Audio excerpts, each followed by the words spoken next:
People کے لیے یہ سمجھ جائیں کہ یہ جو کرپٹ ٹولہ،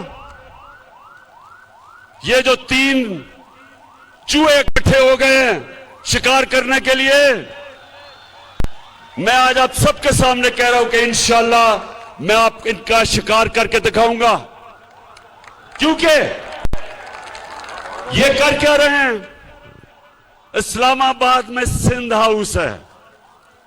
سندھ ہاؤس میں نوٹوں کی بوریاں لے کے بیٹھے ہوئے ہیں لوگوں کے ضمیر خریدنے کے لیے، ہارس ٹریڈنگ کرنے کے لیے، جو یہ نواز شریف نے ایک دفعہ چھانگا مانگا میں شروع کی تھی روایت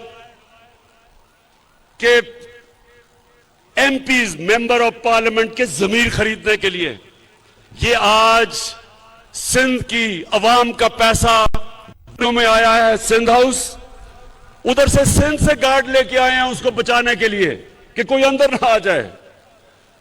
اور کیا کوشش ہو رہی ہے ساری دنیا کے سامنے بے شرمی سے کہ ہمارے ایم این ایز کو خریدنے آئے ہیں. اور خریدنے اس لیے آئے ہیں کہ ان کو سب ڈر لگا ہوا ہے کہ ان کے کرپشن کے کیسز تیار ہیں، اور اگر عمران خان تھوڑی دیر اور رہ گیا تو ان سب نے جیلوں میں جانا ہے.